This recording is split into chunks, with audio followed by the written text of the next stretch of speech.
Hi friends, ಎಲ್ರಿಗೂ ನಮಸ್ತೆ. Welcome back to Deepika lifestyle and blogs. ಎಲ್ಲರೂ ಹೇಗಿದ್ದೀರಾ? ನಾನು ಚೆನ್ನಾಗಿದ್ದೀನಿ. ಐ ಹೋಪ್ ನೀವೆಲ್ಲರೂ ಚೆನ್ನಾಗಿದ್ದೀರಾ ಅಂತ ಅಂದ್ಕೊಂಡಿದ್ದೀನಿ. ಪ್ಲೀಸ್ ಫ್ರೆಂಡ್ಸ್, ಈ ವಿಡಿಯೋನ ಫಸ್ಟಿಂದ ಕೊನೆವರೆಗೂ ಸ್ಕಿಪ್ ಮಾಡದೆ ನೋಡಿ. ನಿಮ್ಗೆ ಇಷ್ಟ ಆದರೆ ಲೈಕ್ ಮಾಡಿ, ಶೇರ್ ಮಾಡಿ. ಹಾಗೆ ಓಂ ಶ್ರೀ ಗುರು ರಾಘವೇಂದ್ರಾಯ ನಮಃ ಅಥವಾ ಓಂ ಶ್ರೀ ಶನಿ ಮಹಾದೇವಾಯ ನಮಃ ಅಂತ ಒಂದು ಕಮೆಂಟ್ ಕೊಡೋದನ್ನು ಖಂಡಿತ ಮರಿಬೇಡಿ. ಹೊಸದಾಗಿ ನೋಡೋರು ಫಸ್ಟ್ ನನ್ನ ಚಾನಲ್ಗೆ ಸಬ್ಸ್ಕ್ರೈಬ್ ಮಾಡ್ಕೊಳ್ಳಿ. ಪಕ್ಕದಲ್ಲಿರೋ ಬೆಲ್ ಐಕನ್ ಕ್ಲಿಕ್ ಮಾಡಿ. ನಾನಾಕು ಪ್ರತಿಯೊಂದು ವಿಡಿಯೋ ನಿಮಗೆ ನೋಟಿಫಿಕೇಷನ್ಗೆ ಬರುತ್ತೆ, ತಕ್ಷಣ ನೋಡ್ಬೋದು. ಇವತ್ತು ಗುರುವಾರ ನಾವು ರಾಯರನ್ನು ನೆನೆಯೋಣ. ಯಾರು ರಾಯರನ್ನು ನೆನಿತೀರೋ, ಯಾರು ರಾಯರನ್ನು ನಂಬಿದಿರೋ ಅವರನ್ನು ಯಾವತ್ತೂ ನಮ್ಮ ರಾಯರು ಕೈ ಬಿಡೋದಿಲ್ಲ. ಪೂಜ್ಯಾಯ ರಾಘವೇಂದ್ರಾಯ ಸತ್ಯಧರ್ಮ ರಥಾಯ ಚ ಭಜತಾಂ ಕಲ್ಪವೃಕ್ಷಾಯ ನಮತಾಂ ಕಾಮಧೇನುವೇ ನಮಃ. ಓಂ ಶ್ರೀ ಗುರು ರಾಘವೇಂದ್ರಾಯ ನಮಃ. ಬನ್ನಿ ವಿಡಿಯೋನ ಸ್ಟಾರ್ಟ್ ಮಾಡೋಣ ಸ್ನೇಹಿತರೆ.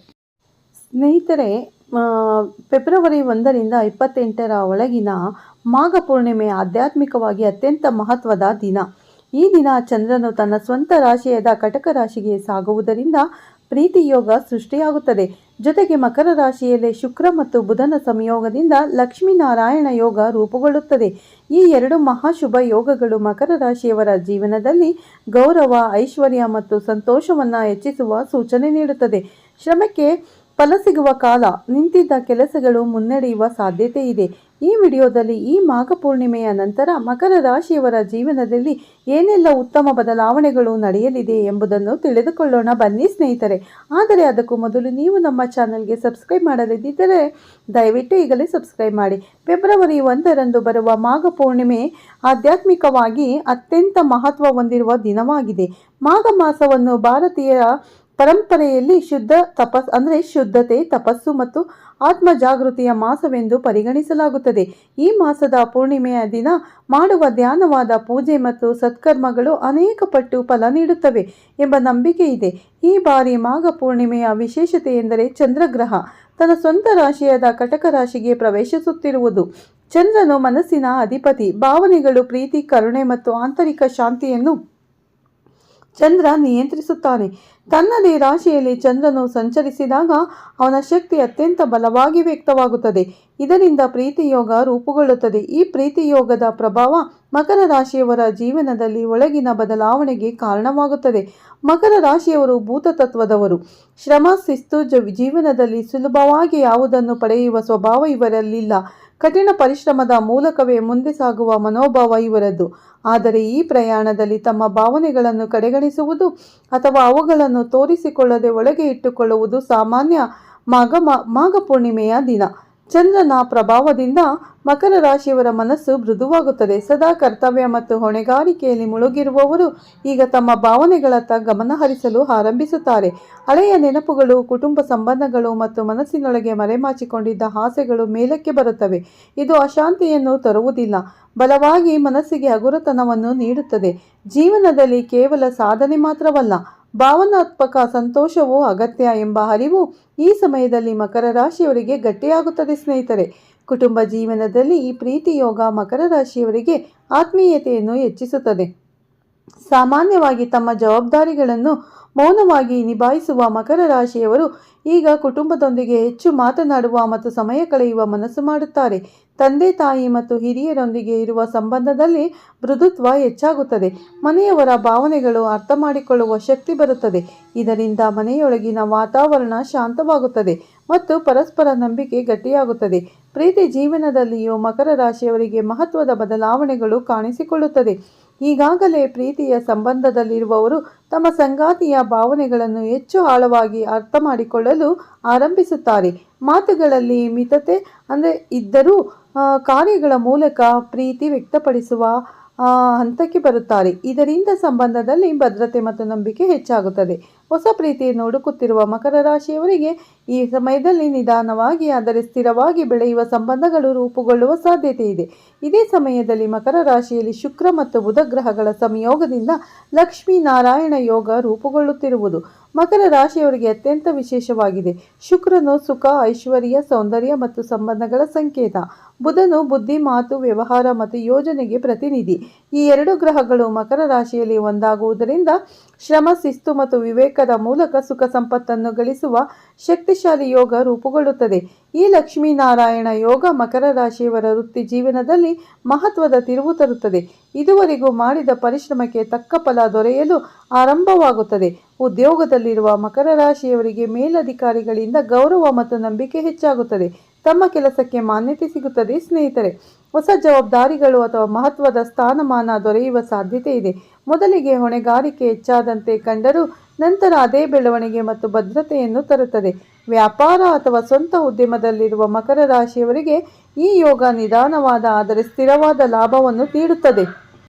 ಬುಧನ ಪ್ರಭಾವದಿಂದ ಯೋಜನೆಗಳು ಸ್ಪಷ್ಟವಾಗುತ್ತವೆ.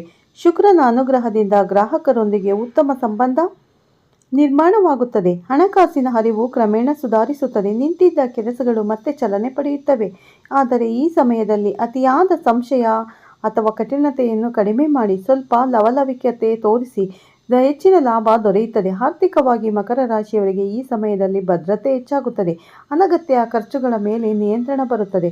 ಉಳಿತಾಯ ಮತ್ತು ಹೂಡಿಕೆ ಬಗ್ಗೆ ಹೆಚ್ಚು ಜಾಗೃತಿ ಮೂಡುತ್ತದೆ.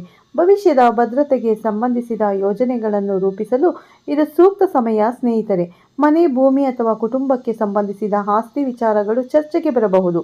ಈ ಸಮಯದಲ್ಲಿ ತೆಗೆದುಕೊಳ್ಳುವ ಆರ್ಥಿಕ ನಿರ್ಧಾರಗಳು ಮುಂದಿನ ದಿನಗಳಲ್ಲಿ ನೆಮ್ಮದಿಯನ್ನು ನೀಡುತ್ತದೆ. ಆಧ್ಯಾತ್ಮಿಕವಾಗಿ ಮಾಘ ಪೂರ್ಣಿಮೆ ಮಕರ ರಾಶಿಯವರಿಗೆ ಒಳಗಿನ ಶಾಂತಿಯನ್ನು ಅನುಭವಿಸುವ ಅವಕಾಶ ನೀಡುತ್ತದೆ. ಸದಾ ಹೊರಗಿನ ಜವಾಬ್ದಾರಿಗಳತ್ತ ಗಮನ ಕೊಟ್ಟವರು ಈಗ ಸ್ವಲ್ಪ ತಮ್ಮ ಸಮಯ ತಮ್ಮೊಳಗೆ ನೋಡಿಕೊಳ್ಳಲು ಆರಂಭಿಸುತ್ತಾರೆ.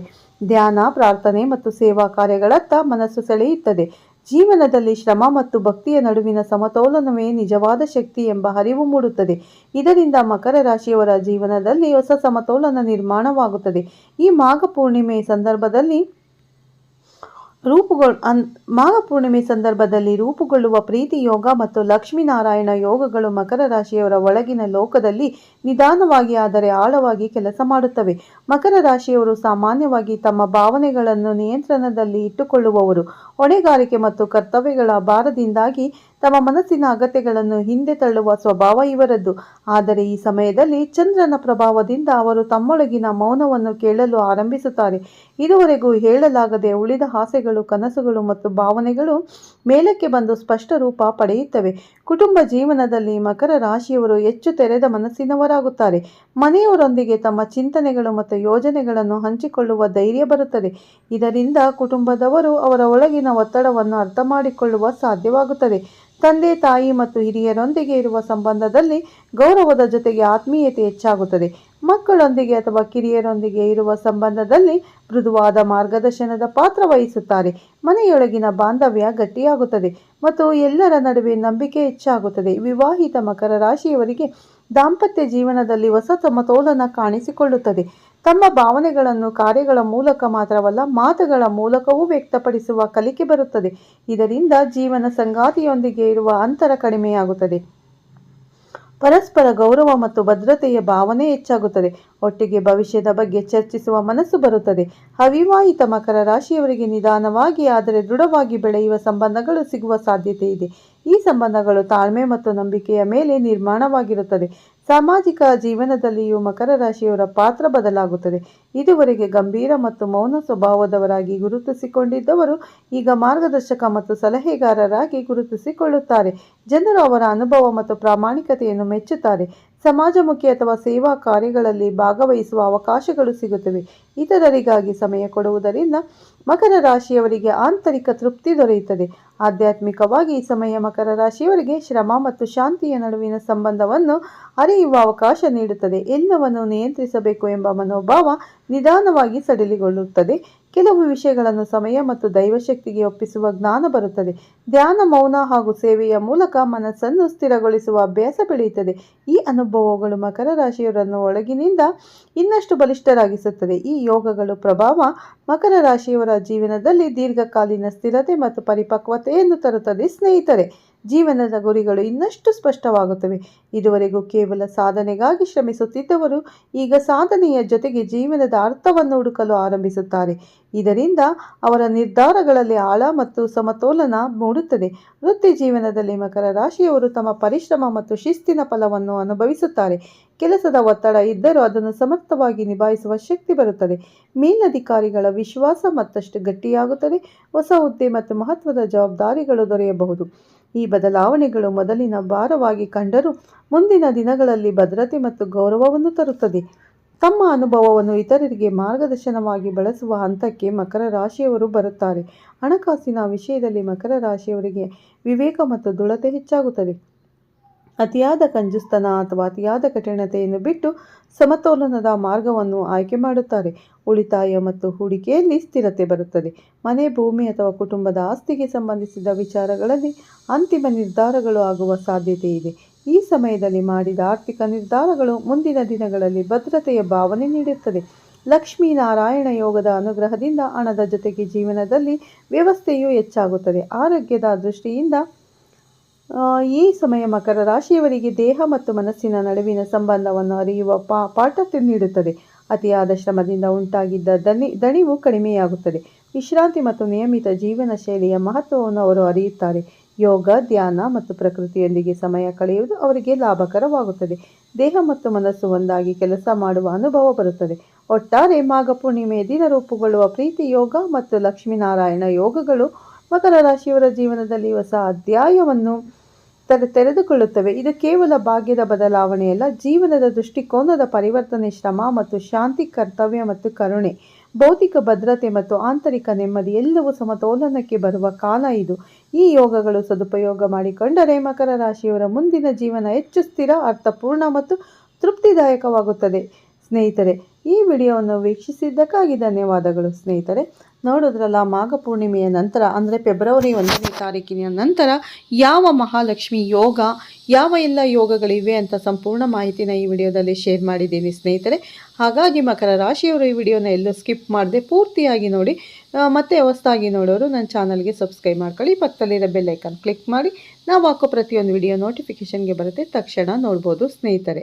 ಈ ವಿಡಿಯೋ ಇಷ್ಟ ಆದರೆ ಲೈಕ್ ಮಾಡಿ, ಶೇರ್ ಮಾಡಿ. ಓಂ ಶನೇಶ್ವರಾಯ ನಮಃ, ಓಂ ಗುರು ರಾಘವೇಂದ್ರಾಯ ನಮಃ ಅಂತ ಕಮೆಂಟ್ ಕೊಡಿ. ಮತ್ತೆ ಸಿಗ್ತೀನಿ ಉತ್ತಮ ರಾಶಿ ಭವಿಷ್ಯದೊಂದಿಗೆ. ಧನ್ಯವಾದ.